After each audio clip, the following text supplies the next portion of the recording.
There's a little fish. Ayan, ang liit. What kind of fish is that? That looks like a grayling. Mm-hmm. That's cool. I'm not interested with your fake bait. Nag-change kami ng location. Tingnan nyo, ang daming wild roses. And it's super green out here. Blue. This way. Yan yung mga wild roses. Oh. Ang ganda.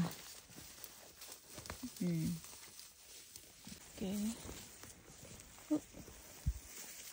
Walk down there. Yun. He spit it. Oh, he spit it? Yeah. Oh, no. Muntik na makakuha ng isa. Ayun, may nakuha na naman yung asawa ko. Pangalawa. Don't let it go.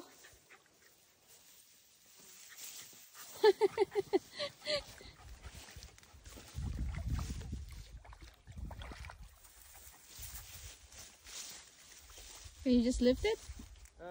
That's depends on how good he's hooked. Oh. Lou, watch out.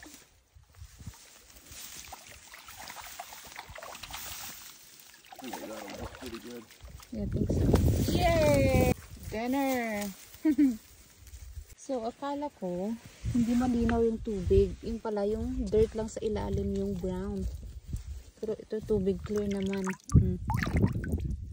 Yan. It's still alive, Lou. Yo, oh. It's gonna bite you. Are you watching it? Huh? You keep an eye on it. Might go back into water. Oh. Ang tahimik dito. Hangin lang yung maririnig nyo.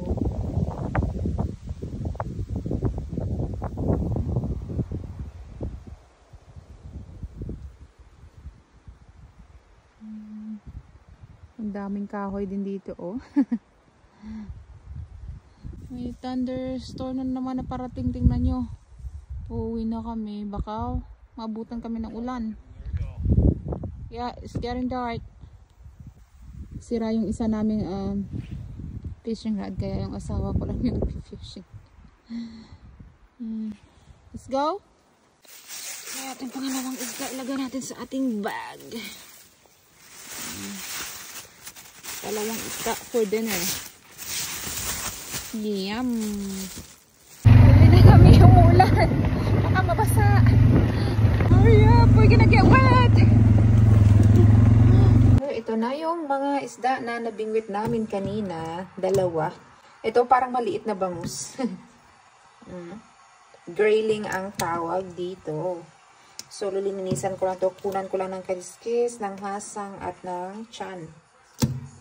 Nalinis ko na yung mga isda. Itong isa pala ay lalaki. Tingnan nyo. Yan pa yung ano niya, oh. Yung sperm niya. Tapos, ito naman yung itlog ng isa. Babae itong isa. So, mommy and daddy fish pala yung nakuha namin.